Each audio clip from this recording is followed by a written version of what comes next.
G'day everyone, I hope your day is going well. Today we're talking about a topic that has irked me in particular, and I've wanted to talk about for a little bit now.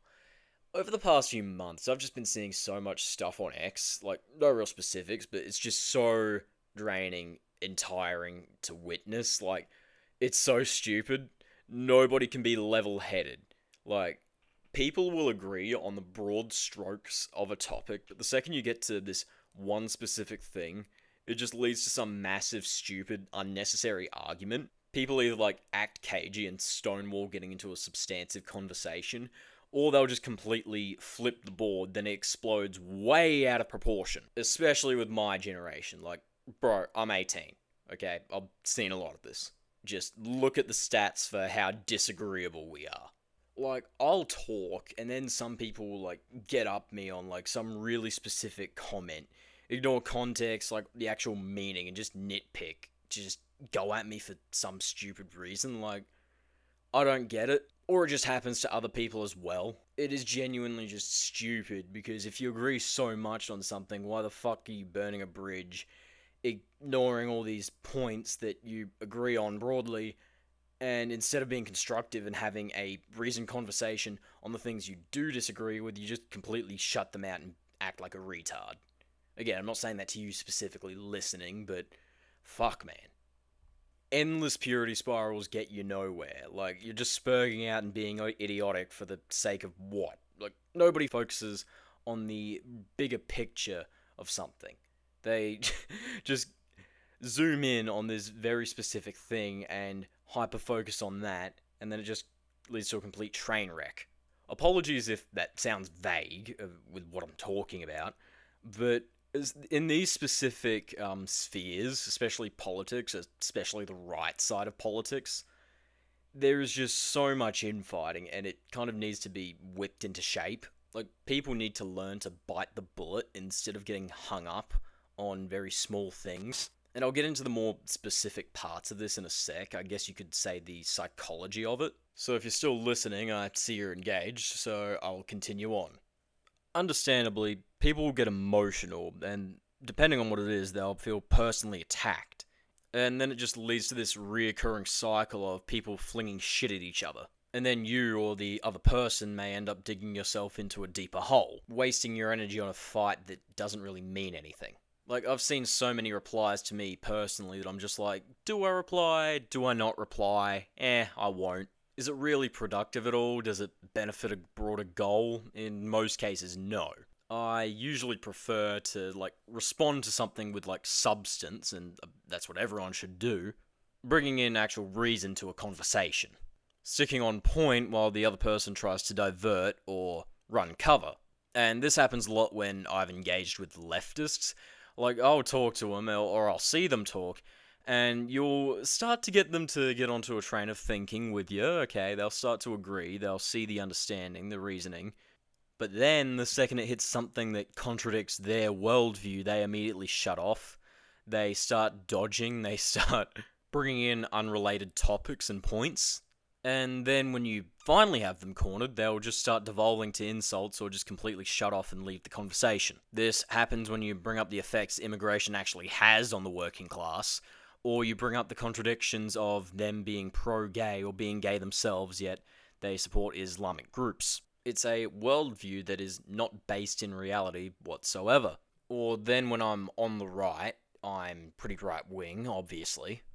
I'll mention how we probably should have a lot of strong regulations on business, and not necessarily small and medium businesses, which I'm very supportive of, but big corporations which should be tied down and have a lot of eyes on them from the government. That'll get called you stupid shit like a socialist or a communist. Like, bro, shut the fuck up and just being common sense. Something like water shouldn't be privatized like it is in the United Kingdom. Or then we get to the more Christian right, which I do consider myself a part of, even if I'm not the best Christian. Like, I need to read a lot more. And the topic of all of these OnlyFans women or very promiscuous women suddenly turning to Christ, which, again, I believe in redemption. That is a very big thing that people forget about. But again, I try and emphasize that your sins are forgiven, but they are not forgotten. They still leave an impact on you, especially physically, okay? Okay, somebody who is addicted to something is obviously going to be more susceptible to it than somebody who isn't addicted to it. And the addiction in this case is sin. A lot of it is lust, and a lot of these women, they fall back into it. And they'll get baptized at some, like, secular, bland Protestant church. Then they get right back to work doing all the shit they were doing before. Then when you try and point out the risks of such just leniency, like having no shaming to keep people in line, people will throw up a big fit saying that we're supposed to be welcoming. Okay, I don't deny that, but I'm also just acknowledging the real risks of being ignorant of people's habits, to put it lightly. Having societal shame doesn't mean you're slamming them with vitriolic hate, it means you're helping them. That may sound harsh, and it may sound contradictory to some, but when you welcome people in, you need to have authority and guide them, not leave them at liberty to do whatever with no consequences. Looking at the nuance instead of getting rigid about it. Harkening back to my earlier point to not get overly emotional. Okay, be level-headed, firm but fair in your beliefs as well. Like, it's all well and good to joke around, I do it a lot, but it can get so out of hand and then lead to unnecessary drama. If somebody reads a joke or a point and then gets super fanatical about it. And again, I've been guilty of it myself. Like, I've been very hot-headed at times, I've jumped the gun on topics and issues, I get very reactive, but generally in my experience, it is better to be just low ego, level-headed, see the nuance. And then you just settle agreements far quicker with no drama, or you just steamroll over the opposing view without much issue. It's better to just be grounded in your views while letting the other person being a psycho about it. And don't mistake any of that for, like, being weak or whatever. No, you're still dragging the opposing viewpoint into the light, okay? You're still metaphorically dragging them kicking and screaming to the light. Being blunt and upfront about it is a good thing. It is a very respectable thing. You just solve an issue, done and dusted, move on to the next goal. And yes, it won't always work. Sometimes the situation is beyond repair, but you still just need to keep chugging along regardless and move forward. At that point, it comes to making the consensus, having the authority to make the consensus, dragging everybody to that viewpoint. And it is desperately needed. Like, our views have just been completely fractured, just fully balkanized. And again, not everybody will change, but put the resources to those who will. Actually engage them.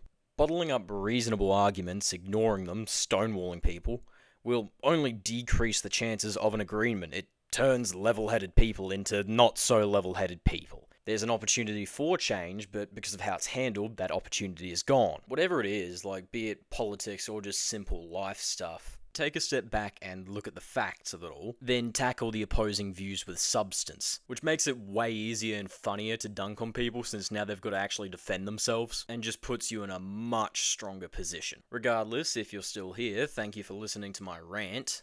Feel free to maybe subscribe and possibly follow me on X. I'm very active on there, and maybe check me out on Twitch. I stream occasionally, but bar all that, I hope you have a good day, and I'll see you in the next one.